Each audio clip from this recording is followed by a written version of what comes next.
Imagine करो, दो लोग एक ही शहर में रहते हैं, दोनों मेहनती हैं, दोनों इंटेलिजेंट हैं, दोनों हर सुबह उठकर काम पर जाते हैं, बट 10 इयर्स बाद पहला बंदा अभी भी अपनी इनकम के पीछे भाग रहा होता है और दूसरा जो अपनी इनकम को अपने काम पर लगा चुका होता है, उसकी इनकम उसके लिए काम कर रही होती। तो क्वेश्चन ये नहीं है कि किसने ज्यादा मेहनत की, क्वेश्चन ये है कि किसने ओनरशिप के गेम को समझा और किस तरीके से समझा। The world most people see, यानी द वर्ल्ड मोस्ट पीपल सी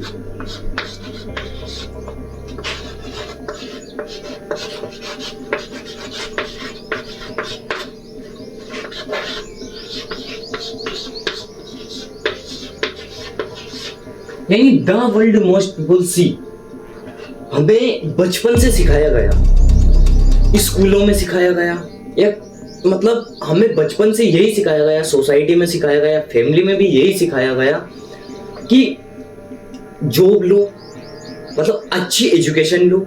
और एजुकेशन किस लिए लो? ताकि अच्छी जॉब मिले, और जब अच्छी जॉब मिले तो क्यों मिले? ताकि अच्छी खासी सैलरी मिले, और जब अच्छी खासी सैलरी मिले तो क्या, लाइफ अच्छे से आराम से कट जाए। बट ऐसा नहीं होता। ये तो हमें सिखाया गया कि एजुकेशन लो, बट आप ये समझो एजुकेशन तो लो, एजुकेशन लो, एजुकेशन ले ली, बट किसके लिए? जॉब के लिए नहीं। एजुकेशन लो बट जॉब के लिए नहीं। लेकिन सोसाइटी ने या स्कूल ने या फैमिली ने सबने एक ही चीज सिखाई कि मतलब एजुकेशन आपको जॉब के लिए चाहिए, और जॉब जैसे ही मिलेगी आपको वैसे आपकी इनकम मिलेगी, जैसे इनकम मिलेगी आपके पास पैसा होगा और अच्छी खासी आप लाइफ जी सकते हो। बट ऐसा नहीं होता। क्यों? क्योंकि फॉर एग्जांपल अगर आपने एजुकेशन ले ली और दूसरा बंदा जो बिना एजुकेशन के करोड़ों रुपए छाप रहा है, कैश फ्लो जनरेट कर रहा है, उसके पास एसेट्स हैं, स्किल्स हैं, बट आपके पास क्या है? आपने एमबीए कर लिया, आपको एक अच्छी जॉब मिल गई जिसमें आपको 60 से 70 हजार रुपए मिलते हैं पर मंथ, यानी हर महीने आपकी 60 से 70 हजार सैलरी है, मतलब 1 लाख मान लो, तो 1 लाख है। तो अब यानी जो बंदा कैश फ्लो जनरेट कर रहा है, एसेट्स बिल्ड कर रहा है, वो एक मंथ के अनलिमिटेड, यानी जिसकी कोई लिमिट नहीं है पैसे की, अब इतना भी ज्यादा अनलिमिटेड नहीं, बट उस पैसे का कोई एक अंदाजा नहीं है। बट आपकी सैलरी जो आपको और कोई दे रहा है उसका एकदम फिक्स डेट है और फिक्स सैलरी है कि आपको पर मंथ यानी 1 लाख मिलेगी तो मिलनी ही है। बट जो दूसरा बंदा है जिसने एसेट्स हैं, जिसके पास कैश फ्लो है, वो क्या करता है? अगर इस मंथ 10 करोड़ रुपए आ गए हैं तो अगले मंथ इससे भी बढ़ के आ सकते हैं, या इससे थोड़ा बहुत 5-10% का कम हो सकता है। यानी वो कैश फ्लो जनरेट कर रहा है, एसेट्स है उसके पास, अगर कंपनीज है उसके पास, property, intellectual property, digital assets भी हैं, तो सारा जो फंडामेंटल होता है वो गेम कौन जीतेगा? यानी आपसे तो कई ज्यादा, यानी कई गुना वो बंदा कमा रहा है।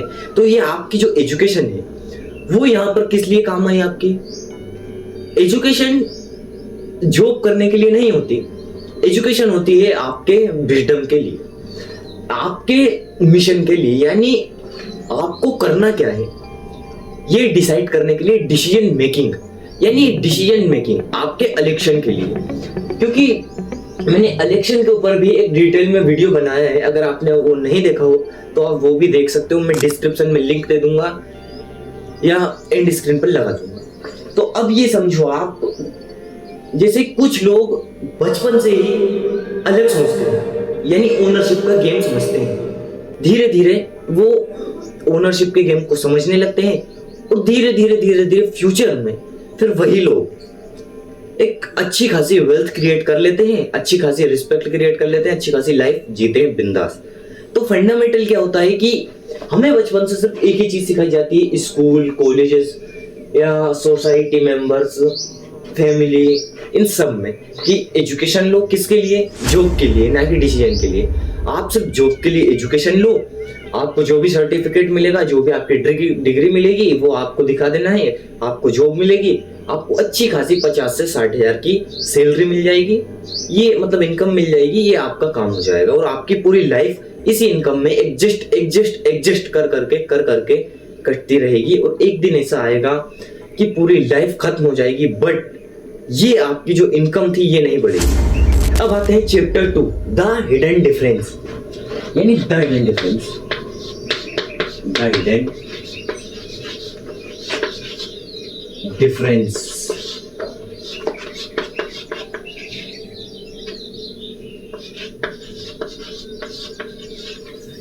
फॉर एग्जाम्पल, किसी कंपनी में कोई एम्प्लॉय सैलरी लेता है बट ओनर सिस्टम क्रिएट करता है।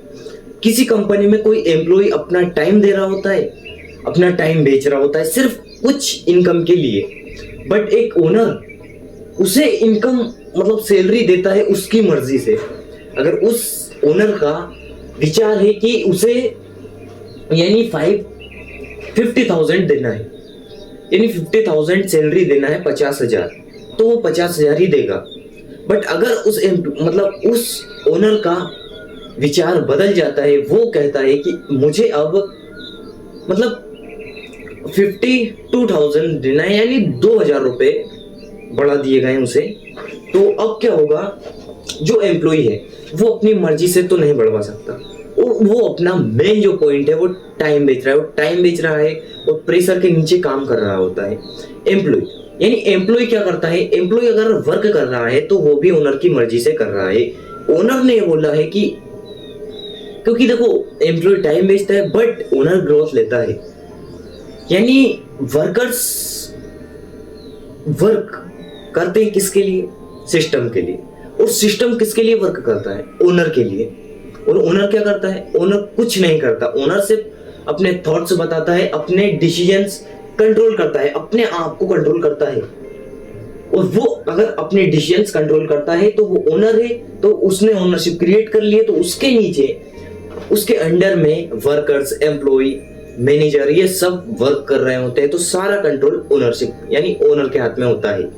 तो फंडामेंटल यही है कि अगर जिसने ओनरशिप क्रिएट कर ली वो ओनर है, तो कंट्रोल ओनर के हाथ में ही होता है। चैप्टर 3, द कॉफी स्टोरी, यानी द कॉफी स्टोरी।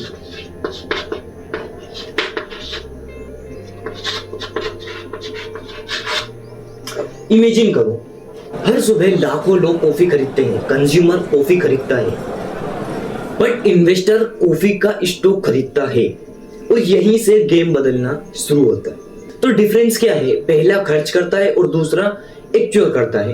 अब फंडामेंटल ये है कि अगर दो बंदे हैं, पहला पर डे कॉफी खरीदता है, यानी फॉर एग्जांपल जैसे एक इंसान हर दिन 50 रुपए की, 100 रुपए की कॉफी खरीदता है, और एक इन्वेस्टर हर दिन 100 रुपए का इन्वेस्टमेंट करता है, कहाँ, स्टॉक में। तो मंथली क्या होता है, 3,000 रुपए, यानी 3,000। अब ये 3,000 रुपए अगर वो 20 साल तक करता रहता है तो ये स्टॉक में यानी स्टॉक का प्राइस, स्टॉक की वैल्यू कितनी ज्यादा बढ़ जाती है, और कितना ज्यादा वैल्यू क्रिएट होता है, कितना ज्यादा मनी क्रिएट होता है, कितना ज्यादा कैश फ्लो जनरेट होता है, कितना ज्यादा रिटर्न देगी फिर स्टॉक कंपनी। यानी अब आप ये समझो कि पहला बंदा खर्च कर रहा होता है और दूसरा इक्वल कर रहा होता है, यही डिफरेंस है। अगर आप आज 1 रुपए को भी खर्च कर रहे हो बेमतलब यानी बिना मतलब में, तो वो आपको सिर्फ और सिर्फ माइनस में ले जा रहा है आपके फ्यूचर को, क्योंकि आपको एक रुपए को बहुत बचा के चलना है। यानी जैसे 1 रुपए से ही 2 रुपए बनते हैं, 2 से 4, 4 से 8।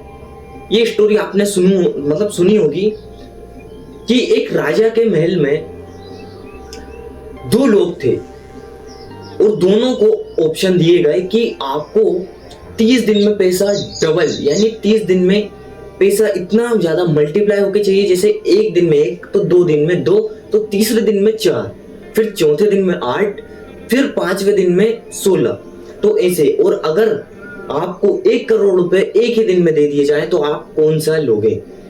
तो पहला जो बंदा होता है वो 1 करोड़ ले लेता है, यानी उसे एक अपॉर्चुनिटी लगती है कि इसे मैं खोना नहीं चाहता, बट दूसरा उसके पास कोई ऑप्शन नहीं था, तो उसने फिर जो मतलब कंपाउंडिंग वाला था वही ले लिया। तो आपने कंपाउंडिंग का भी नाम सुना होगा। अगर आप कंपाउंडिंग को डिटेल्स में जानना चाहते हैं तो उसका भी मैं लिंक डिस्क्रिप्शन में दे दूंगा या एंड स्क्रीन पर लगा दूंगा, आप वहां से उसे देख सकते हो, कंपाउंडिंग को डिटेल्स में जान सकते हो। तो वो ये स्टोरी भी मैंने शायद उसी में बताई होगी या नहीं बताई होगी, तो आप कंपाउंडिंग को अच्छी तरीके से समझ सकते हो। बट अभी मेन पॉइंट ये है कि आपको अपना पैसा फालतू में खर्च नहीं करना है। ये पैसा आपको फ्यूचर में कंपाउंडिंग देगा, मल्टीप्लाई होगा, आपके एसेट्स में, स्किल्स में, एजुकेशन में जा सकता है यही पैसा। तो डिसीजन आपके हाथ में है। यानी फॉर एग्जांपल अगर आप पर डे 50 रुपए खर्च करते हो तो आप एक हफ्ते में यानी 7 दिन में 350 रुपए का एक बुक खरीद सकते हो। जिस बुक को आप पढ़ सकते हो, उस बुक को आप पढ़ोगे तो आपका पैसा आपके नॉलेज में जाएगा, आपकी एजुकेशन में जाएगा। ये प्रॉफिट होता है कि आप एक मतलब हर दिन का 50 रुपए बचाकर एक हफ्ते में एक बुक ले सकते हो, आप नॉलेज खरीद सकते हो। अब आते हैं चैप्टर 4, व्हाई ओनरशिप मैटर्स। यानी why ownership matters, why ownership.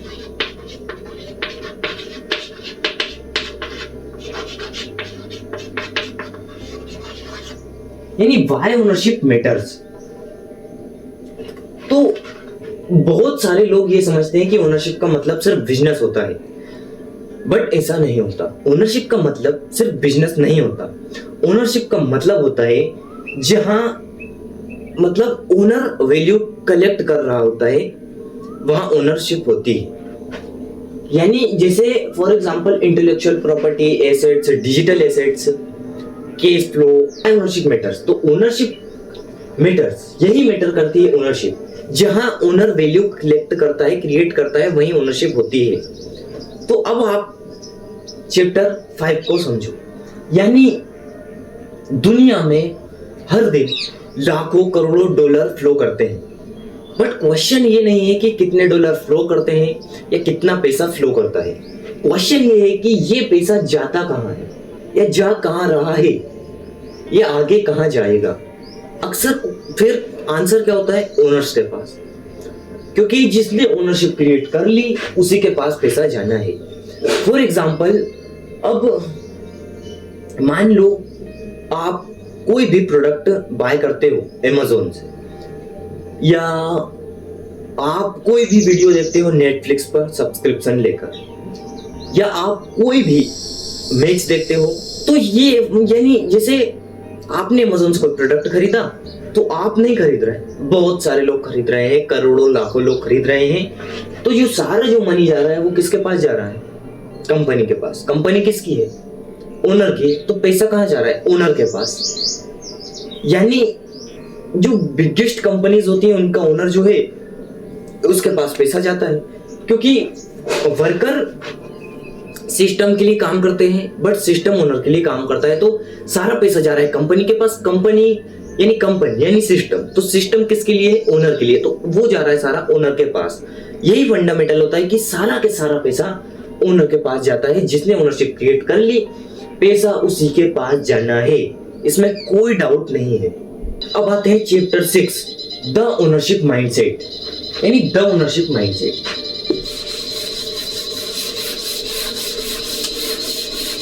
यानी चैप्टर 5 तक तो हमारा कंप्लीट हो गया है। अब आते हैं the ownership mindset chapter 6।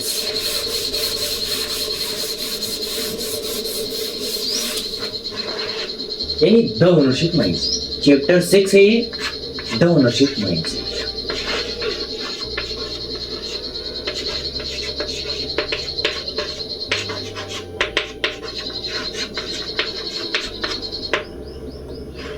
The ownership mindset यानी कंज्यूमर पूछता है मैं क्या खरीद सकता हूं, बट ओनर्स पूछते हैं मैं क्या वन कर सकता हूं।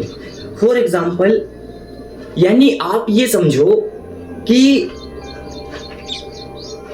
2 लोग हैं, और पहला हर दिन सिर्फ रील्स देखता है या कोई भी प्रोडक्ट, कोई भी चीज बाय करने का सोचता रहता है, यानी अमेज़न पे चला जाता है, मीशो पर चला जाता है या फ्लिपकार्ट पे चला जाता है, शॉपसी पर चले जाता है, वो सिर्फ देखता रहता है क्या खरीदना है, क्या खरीदना है, क्या खरीदना है, कंज्यूम क्या करना है। और दूसरा बंदा जो सिर्फ एक ही क्वेश्चन उसके माइंड में रहता है कि मैं क्या अर्न कर सकता हूँ, for example assets, education, knowledge, skills, कुछ भी, यानी कोई भी कोर्स मैं क्या अर्न कर सकता हूँ जो मेरे काम में आए। बट कंज्यूमर क्या करते हैं, कोई भी चीज ली, उठा ली और बस रील्स में देख लिया, कोई भी प्रोडक्ट अच्छा लगा बाय कर लिया। तो ये फंडामेंटल होता है कि द ओनरशिप माइंडसेट।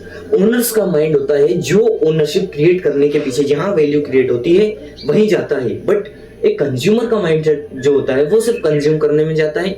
और कंपनी को, बड़े बड़े ब्रांड्स को, कंपनीज को यही फायदा होता है कि मतलब इन्हीं लोगों से ज्यादा फायदा होता है कंज्यूमर से, क्योंकि अगर हम ज्यादा से ज्यादा कंज्यूम करेंगे तो हमसे ज्यादा कंपनी प्रॉफिट लेगी। तो यही फंडामेंटल होता है। फॉर एग्जाम्पल, अगर आप इंस्टाग्राम मतलब कोई भी प्लेटफॉर्म ज्यादा देर तक यूज करते हो तो उसकी वैल्यू बढ़ने लगती है। आप जितना ज्यादा कोई भी प्लेटफॉर्म यानी यूज करते हो उसकी उतनी ज्यादा वैल्यू बढ़ने लगती है। वो एक टाइम में बहुत ऊंचा चला जाता है और आपको मैनिपुलेट करने लगता है, आपको डोमिनेट करने लगता है, आपको डोपामिन में डाल देता है और आप उसी प्लेटफॉर्म के कंट्रोल में आ जाते हो। आपके कंट्रोल में नहीं है वो प्लेटफॉर्म, बट प्लेटफॉर्म के कंट्रोल में आप हो जाते हो। तो सारा प्रॉफिट ओनर जनरेट करता है, ओनर लेता है। यही फंडामेंटल होता है द ओनरशिप माइंडसेट। एक कंज्यूमर सिर्फ कंज्यूम करता है, बट एक ओनर ये सोचता है कि मुझे क्या अर्न करना है जो मेरे सिस्टम के लिए वर्क करे, काम करे। ये फंडामेंटल आपको समझना पड़ेगा। अब आते हैं हमारे चैप्टर 7 पर, why most people never become owners. यानी व्हाई मोस्ट पीपल,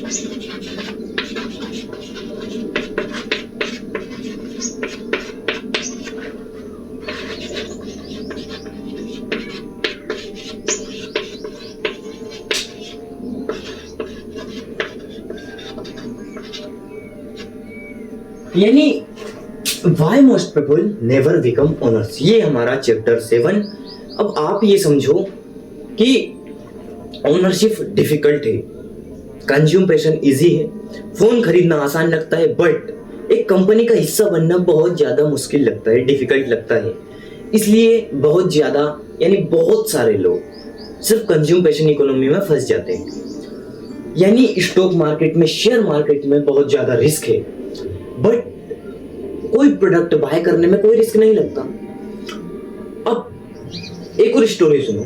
जैसे लोग क्या करते हैं कि उन्हें क्या लगता है, अगर उन्होंने स्टॉक मार्केट में, शेयर मार्केट में जरा भी इन्वेस्टमेंट कर दिया, उन्हें बहुत ज्यादा डर लगता है और वो गलत जगह इन्वेस्टमेंट कर सकते हैं, यानी कर सकते हैं डर की वजह से। ये अपने माइंडसेट में एकदम फिट होना चाहिए कि डर क्या।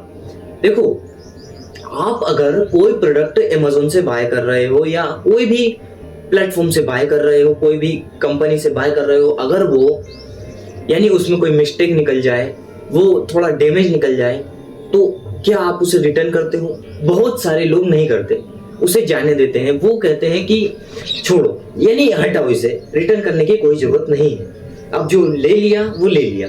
बट वहीं अगर आप स्टॉक मार्केट में, शेयर मार्केट में उतना ही पैसा इन्वेस्टमेंट कर दो और अगर वो लॉस हो जाए आपके डर की वजह से, क्योंकि आपने गलत जगह इन्वेस्टमेंट कर दिया, आपको एक्सपीरियंस नहीं है, बट लॉस हो गया, तो बहुत सारे लोग डिप्रेशन में चले जाते हैं, और फिर मार्केट को बदनाम करने लगते हैं, जबकि उन्होंने कोई एक्सपीरियंस नहीं लिया, कोई नॉलेज नहीं लिया।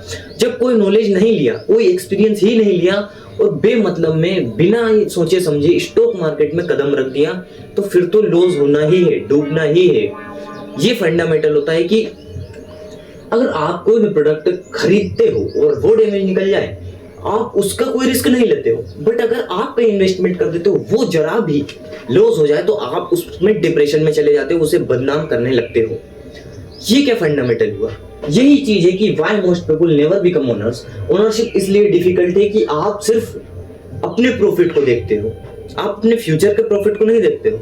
ये फंडामेंटल होता है, क्योंकि आप प्रोडक्ट खरीदते समय ये नहीं देखते हो कि ये फ्यूचर में कब तक चलेगा। आप ये समझते हो कि अभी तक चल रहा है, काफी है आपके प्रेजेंस तक। बट आप अगर स्टॉक मार्केट, शेयर मार्केट कहीं भी इन्वेस्टमेंट करो तो ये कंपाउंडिंग होता है, लॉन्ग टर्म में मल्टीप्लाई होता है, आपके फ्यूचर के लिए काम करता है। तो आप फ्यूचर को नहीं देखते हो, आप अभी भी प्रेजेंस को देख रहे होते हो। जब प्रेजेंस को देख रहे होते हो तो आप इन्वेस्टमेंट करने से डर लगते हो, मतलब डर लगता है आपको, रिस्क होता है आपको। अब आता है हमारा सबसे इंपॉर्टेंट, द कंपाउंडिंग इफेक्ट। जो मैंने बताया था कि कंपाउंडिंग के ऊपर मैंने वीडियो बनाया है, बट यानी ये चैप्टर, ये कॉन्सेप्ट मेरा इस वीडियो में भी आया। यानी ये जो फंडामेंटल जो मैंने अभी तक चैप्टर 8 समझाए हैं, उन सारे फंडामेंटल में ये भी आता है, यानी the ownership effect, sorry the compounding effect, तो the compounding effect.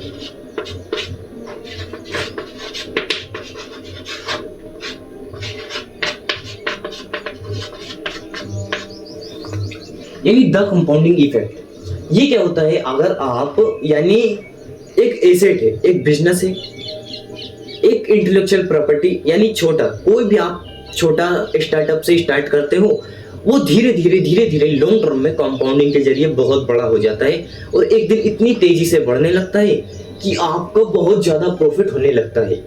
For example, अगर कोई क्रिएटर है, अगर कोई क्रिएटर आज एक वीडियो बनाता है बट कल उसे छोड़ देता है, तो वो कहीं नहीं जा पाएगा।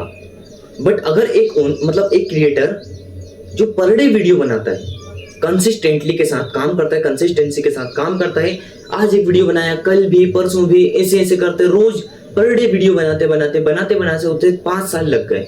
अब 5 साल तक वो कंसिस्टेंट रहा, तो एकदम, अभी तो धीरे जा रहा था स्टार्टिंग में, बट एकदम वो बहुत ज्यादा हाई चला जाएगा, यानी एकदम वो बढ़ जाएगा, एकदम तेजी से स्प्रिट पकड़ लेगा।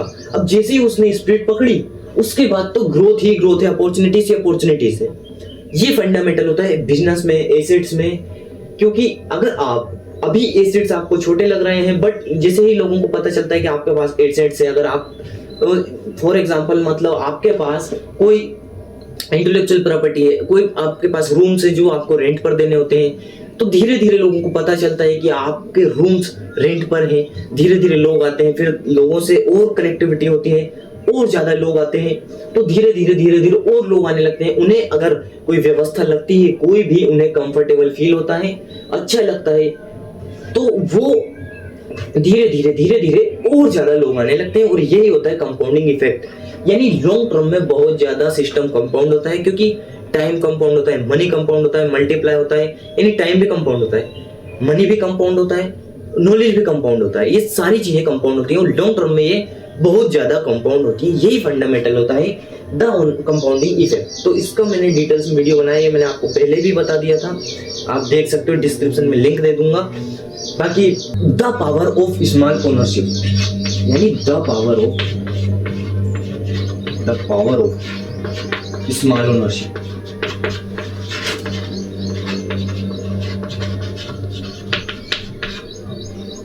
The power of small ownership, शायद ये हमारा चैप्टर 8 था और ये आता है हमारा chapter 9, the power of small ownership. बहुत सारे लोग सोचते हैं ओनरशिप सिर्फ बिलियंस डॉलर के लोगों के पास होती है, बट ऐसा नहीं होता।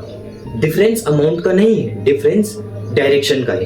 क्योंकि आज जो छोटे स्टार्टअप है, वही कल अगर सही डायरेक्शन रही, सही वर्क रहा, तो यही आने वाले टाइम में सबसे बिगेस्ट भी बन सकता है। कोई जजमेंट नहीं लगाया जा सकता इस चीज का। यही फंडामेंटल होता है the power of small ownership. क्योंकि आज जो भी बड़ी कंपनीज है, आज जो भी टेक्नोलॉजी है, वो हिस्ट्री में नहीं थी, वो नहीं थी पहले के टाइम में, बट आज है। तो वो आज कहाँ से है? वो धीरे धीरे करके ही यानी ग्रो हुई है, यानी धीरे धीरे करके ही विकसित हुई है। तो धीरे धीरे एक ओनर अगर ओनरशिप आज से ही क्रिएट करे, तो आने वाले टाइम में और ज्यादा हेवी लेवल तक जा सकता है, यानी हाई लेवल तक जा सकता है, ग्लोबल लेवल पर स्केल कर सकता है, इंटरनेशनल अंतरराष्ट्रीय स्तर पर जा सकता है। ये फंडामेंटल होता है कि the power of small ownership. आप कोई भी स्टार्टअप, कुछ भी स्टार्ट करो, तो द स्मॉल ओनरशिप, यानी स्मॉल से ही करो। यानी जैसे स्मॉल, अगर आप स्मॉल स्टार्टअप से शुरू करते हो, तो इसमें आपका इन्वेस्टमेंट भी कम होता है और इससे आपको फिर धीरे धीरे जब ये ग्रो होता है, तो आपको एक्सपीरियंसेस मिलने लगते हैं, ओनरशिप समझ आने लगती है, एम्प्लॉय क्या, मैनेजर क्या, वर्कर्स क्या, इन सबका फंडामेंटल आपको समझ आने लगता है, ये आपके माइंडसेट में एकदम क्लियर होने लगता है, क्योंकि ये टाइम के साथ आपको एक्सपीरियंस आने लगता है। ये फंडामेंटल होता है कि the power of small ownership. तो स्मॉल ओनरशिप, अब ये मत समझना कि बिलियंस डॉलर्स या बड़ी बड़ी कंपनीज वही ओनरशिप क्रिएट कर सकती हैं, नहीं, आप भी ओनरशिप क्रिएट कर सकते हो। तो डिसीजन आपका ही है, आप चाहो तो आज से ही ओनरशिप क्रिएट करो या कल से करो, डिसीजन आपका ही है, आपको ही अपने फ्यूचर को यानी रेडी करना है। द ग्लोबल एग्जाम्पल, अब आप एक एग्जाम्पल लो ग्लोबल लेवल पर, यानी अमेरिका हुआ, कनाडा हुआ, जापान हुआ, यानी जापानीज जो भी है, ये सारी कंट्रीज अलग हैं, लैंग्वेज अलग है, बट वेल्थ क्रिएशन का एक सिंपल सा प्रिंसिपल है, ओनरशिप मैटर्स। जिसके पास ओनरशिप है वही सबसे ज्यादा cash flow, money, billions dollars वही जनरेट करता है। यानी बिलियंस डॉलर अभी जनरेट नहीं कर रहा है अगर स्मॉल ओनरशिप है, बट आने वाले टाइम में तो करेगा, अगर सही डायरेक्शन रही, सही वर्क रहा तो आने वाले टाइम में, फ्यूचर में वो कर सकता है, यानी फुल संभावना है। तो अब आप ये समझो कि कोई भी कंपनी यानी सॉरी कोई भी कंट्री है, तो उस कंट्री में कोई भी कंपनी है, उस कंपनी का ओनर जो भी होगा वही मतलब मनी जनरेट कर रहा होता है। फॉर एग्जांपल अमेरिका की कंपनी या टेस्ला हुई, स्पेस हुई, ये इसका ओनर कौन, जो भी इसका ओनर है वही पैसा क्रिएट कर रहा होता है, यानी मनी उसी के पास जा रहा होता है। इसलिए वो आज दुनिया का सबसे बिगेस्ट फाइनेंशियल सिस्टम क्रिएट करके बैठा हुआ है। ये होता है फंडामेंटल। कंट्रीज अलग है, लैंग्वेज अलग है, बट वेल्थ क्रिएशन का सिंपल सा फॉर्मूला है ओनरशिप मैटर्स। ओनरशिप है तो ही पावर है, क्योंकि ओनरशिप पावर भी देती है। अब आते हैं हम हमारे चैप्टर 11 पर, टाइम वीएस ओनरशिप, यानी चैप्टर 11 टाइम वीएस ओनरशिप, यानी time VS ownership, time VS ownership.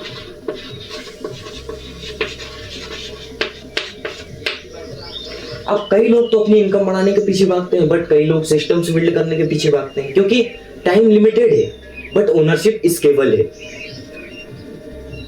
यानी टाइम, आप कहीं जॉब करते हो, इनकम लेते हो, तो ये आपका टाइम हुआ, आपका टाइम वहां जा रहा है, आप इनकम ले रहे हो अपने टाइम के बदले। तो अगर आप 3 मंथ्स के लिए, 6 मंथ के लिए, 1 ईयर के लिए वेकेशन पर चले जाएं, तो आपको कोई पैसा नहीं मिलेगा, आपकी इनकम नहीं मिलेगी। और आप अगर ऐसा सिस्टम क्रिएट करते हो कि आपके प्रेजेंस के ही बिना वो ना चले, आपके प्रेजेंस में ही चले, आपके प्रेजेंस के बिना ही ना चले, तो वो कोई मतलब बड़ा गेम नहीं है, ना ही वो कैश फ्लो देगा फ्यूचर में आपके प्रेजेंस के बिना, क्योंकि वो आपके प्रेजेंस पे डिपेंड है। तो ये एक डिपेंडेंट वाला सिस्टम है। बाकी ये अब आप ये समझो कि ओनरशिप क्या होती है, स्केलेबल होती है। ओनरशिप यानी आपने टीम बिल्ड कर ली है, तो आपके थॉट्स रहेंगे, आप 3 मंथ्स के लिए वेकेशन पर भी चले जाओगे तो आपकी कंपनी आपकी टीम आपकी कंपनी संभाल लेगी, आपकी टीम संभालेगी। आपने जो भी क्रिएट किया है वो आप मतलब आपने ऐसा सिस्टम बिल्ड किया है कि आपके प्रेजेंस के बिना भी वो चलता रहे, कैश फ्लो जनरेट करता रहे। फॉर एग्जाम्पल मतलब कोई भी प्लेटफॉर्म हुआ, आप ये समझो जैसे सोशल मीडिया हुआ, आप वहां पर डे कुछ ना कुछ देखते हो, बट जो उसका ओनर है वो वर्क नहीं करता, वो अपने थॉट्स देता है, अपने डिसीजंस देता है। और जो कंपनी में जितने ज्यादा एम्प्लॉय हैं, जितने ज्यादा वर्कर्स हैं, वो सारे के सारे काम करते हैं, वर्क करते हैं। और वर्कर्स उस सिस्टम के लिए अपना टाइम बेच रहे हैं, और वो सिस्टम ओनर्स के लिए काम कर रहा होता है। और ओनर कहीं भी कुछ भी कर रहा होता है, कोई फर्क नहीं पड़ता सिस्टम को। सिस्टम तो कैश फ्लो जनरेट करेगा, सिस्टम मनी क्रिएट करेगा, सिस्टम वैल्यू क्रिएट करेगा, वैल्यू कैप्चर करेगा। यही फंडामेंटल होता है। मैं यही कहना चाहता हूं कि आप ओनरशिप बिल्ड करोगे तो ही आपको सारी चीजें समझ में आने लगेंगी एक्सपीरियंसेस से। बाकी इसका गेम भी बहुत लॉन्ग है, यानी ये चीजें आप जितना ज्यादा समझोगे उतना ज्यादा डीपली जाओगे, यानी जितनी ज्यादा आप समझोगे उतनी ज्यादा गहराई में जाओगे।